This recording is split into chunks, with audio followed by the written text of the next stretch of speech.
Au début des années 1930, l'archéologie est encore une science qui en est à ses balbutiements. La majorité des archéologues sont souvent des chasseurs de trésors ou des érudits qui font ça sur leur temps libre. Et comme on vient tout juste de redécouvrir l'emplacement des géoglyphes de Nazca, il n'y a pas encore une grande émulation autour de ce mystère-là. En 1938, la route panaméricaine est construite et elle traverse le géoglyphe du lézard. Évidemment, à cette époque-là, les ouvriers ne se rendent absolument pas compte qu'ils sont en train de commettre un sacrilège aux yeux de la civilisation Nazca. Il va falloir attendre le début des années 40 pour que les archéologues commencent à s'intéresser à ces géoglyphes et commencent à chercher le sens de ces lignes que personne ne comprenait. Les chercheurs qui se rendent dans le désert vont d'abord tenter de comprendre comment les géoglyphes ont pu être dessinés. Ils découvrent sur le terrain que ces lignes ne sont pas gravées dans le sol. Ceux qui les ont tracées ont simplement profité de la géologie des lieux. Ce que les archéologues ont commencé à comprendre, c'est que les Nazca avaient en fait gratté les roches brunes et rougeâtres qui recouvraient le sol pour révéler le sable un peu jaune qui était caché en dessous. C'était un processus extrêmement laborieux.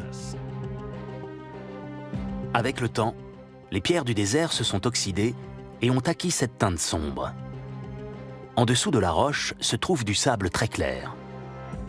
Il suffisait donc aux Nazca de créer un petit chemin de 50 cm de large en repoussant la roche de chaque côté sur à peine quelques centimètres de profondeur pour que la couleur claire du sable se détache et soit facilement visible et identifiable depuis le ciel.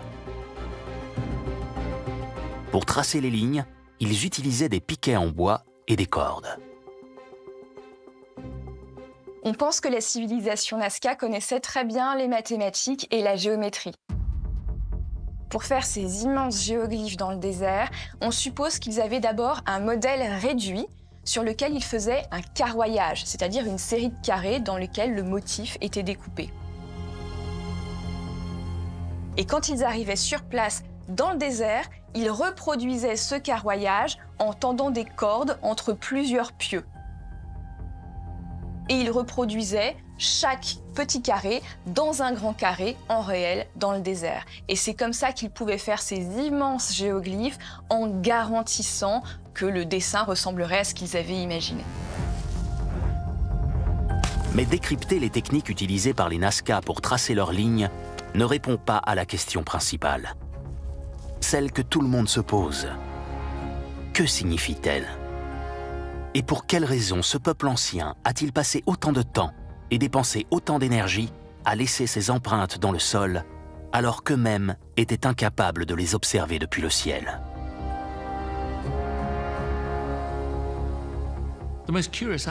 L'aspect le plus curieux des lignes de Nazca est que vous avez ces lignes qui sont droites et qui se croisent. Puis, vous avez ces géoglyphes qui parfois les recouvrent.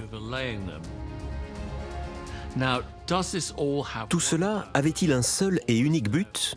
Ou alors, y avait-il un sens spécifique pour les lignes droites et un autre pour les images d'animaux et d'oiseaux ? Il reste encore énormément de choses à découvrir sur ces motifs gigantesques qui ont été tracés par ce peuple ancien sur une période de temps aussi longue. On essaie encore aujourd'hui de comprendre pourquoi ils ont fait tout ça.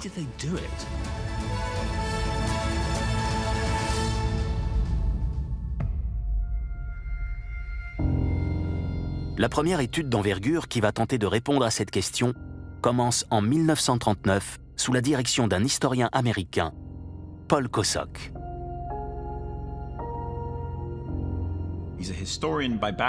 C'est un historien au départ, mais qui s'est formé pour devenir archéologue. Et son objectif était d'utiliser les nouvelles technologies pour résoudre les questions posées par l'archéologie. À cette époque, l'archéologie aérienne, ce que nous appellerions aujourd'hui la télédétection, n'en était qu'à ses prémices. Et Paul Kosok voulait que les avions aident à résoudre certains de ces mystères. À l'origine, Paul Kosok se rend au Pérou pour étudier les systèmes d'irrigation inventés par les civilisations anciennes. C'est à l'occasion d'un de ses voyages qu'il apprend la présence des lignes de Nazca situées au sud de sa zone d'étude. Intrigué, il décide de mener l'enquête.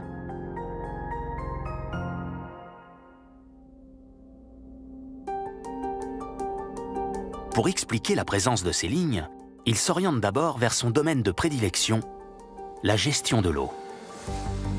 Avec seulement 4 mm de précipitations par an, la vallée de Nazca est l'une des régions les plus arides de la planète. La température moyenne annuelle est de 26 degrés Celsius. L'accès à l'eau douce devait donc être essentiel pour que les Nazca puissent cultiver la terre. Mais cette région éloignée et hostile dispose pourtant d'un avantage de taille. Située entre la cordillère des Andes et l'océan Pacifique, toutes les précipitations des montagnes doivent donc traverser la vallée pour rejoindre l'océan. Pour Paul Kosok, la présence des lignes de Nazca sur le trajet de l'eau ne peut pas être une coïncidence. Sa première théorie est que les lignes de Nazca étaient des sortes de petits canaux d'irrigation qui auraient été très importants pour l'agriculture. Peut-être que ces canaux permettaient d'acheminer l'eau depuis les montagnes jusque dans la vallée. Mais quand vous regardez ces lignes de plus près, vous vous rendez compte qu'il y a très peu de chances qu'elles pouvaient être utilisées pour acheminer de l'eau. Elles sont très peu profondes et elles n'ont pas vraiment été creusées dans le paysage. Paul Kosok va rapidement invalider lui-même sa première théorie. Mais une autre hypothèse va faire son apparition. Et si les lignes de Nazca n'étaient pas en lien avec la terre et l'eau, mais avec le ciel? Cette idée va naître alors que Paul Kosok se trouve à proximité du colibri lors du solstice d'hiver. Ce jour-là, le plus court de l'année, il remarque que lorsque le soleil se lève, il est parfaitement perpendiculaire avec le bec du colibri. Il a regardé la zone où se trouvait le bec et a remarqué à quel point elle était droite et qu'elle pouvait peut-être s'aligner sur les étoiles et qu'il pourrait donc y avoir un lien, non pas avec l'irrigation des cultures sur le sol, mais plutôt avec le ciel et les étoiles ou avec d'autres caractéristiques astronomiques. Il a commencé à creuser cette théorie et à regarder si d'autres dessins que le colibri pouvaient indiquer au Nazca quand lancer les récoltes ou quand planter les nouvelles cultures, un peu comme des instructions pour communiquer avec les étoiles. Paul Kosok passera plusieurs années de sa vie à cartographier les lignes de Nazca pour prouver sa théorie. Après sa dernière mission en 1948, il transmet son projet d'étude à son assistante, une aventurière allemande nommée Maria Reiche. Elle était venue au Pérou pour être tutrice pour les enfants des diplomates de l'ambassade d'Allemagne à l'époque. Elle était très instruite, douée pour comprendre l'astronomie, les mathématiques, et elle parlait plusieurs langues.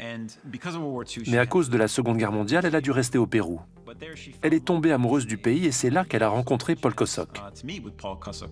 Elle a découvert les lignes de Nazca et a étudié l'archéologie. Et finalement, elle a pris le relais. Et elle a continué le travail que Paul Kosok avait initié. Pendant 40 ans, Maria Reiche va poursuivre ses recherches en mesurant et documentant chaque géoglyphe Nazca qu'elle va trouver sur le terrain. Maria Reiche est un personnage absolument exceptionnel.